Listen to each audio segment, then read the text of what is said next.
માતાજી, ડીસી નિલેશમાં સ્વાગત છે. અત્યારે મારા બ્લોગનો છે 70 દિવસ ને 3 દિવસથી હું બ્લોગ નહીં બનાવતો, કેમ કે મારી તબિયત બહુ ખરાબ હતી, એટલે બ્લોગ નહોતો બનાવી ગયા. તો હું ને અત્યારે મતલબ રોજ મારે બ્લોગ બનાવવું છે કન્ટિન્યુ હવે, કેમ કે હું કોઈનાથી શરમાતો નથી ને કોઈનાથી ડરતો છું નહીં ને મને હવે બોલતા બી ફાવે છે ને તમને બી લોકોને કહેવામાં આવે છે કે એમ બ્લોગ બનાવવાનું ચાલુ કરો, કોઈનાથી શરમાય ને કોઈનાથી બિહાઈન્ડ કાંઈ મળશે નહીં, કેમ કે આ જિંદગી આપણી છે, આપણે કેતમ જિંદગી કાઢવી છે આપણા હાથમાં છે. તો તમને લોકોને કહેવામાં આવે તમને બી બ્લોગ બનાવવા જેવું હોય મારા જેવું, એમ તમને બોલતા ના ફાવતું હોય તો મારો ડે 1નો તમે બ્લોગ જોઈ શકો છો.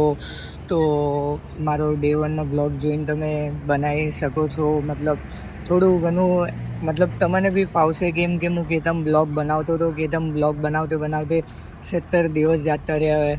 તો તમને બી ડર લાગે તો રાતના બ્લોગ બનાવો ખુલ્લામાં હોય, કોઈનાથી બિહાઈન્ડ કાંઈ મતલબ છે નથી ને મારો બ્લોગ સારો લાગે તમને તો લાઈક કમેન્ટ ને ફોલો જરૂર કરજો મારા ભાઈ. અને હવે હું રોજે બ્લોગ બનાવીશ. ચાલો, જય માતાજી.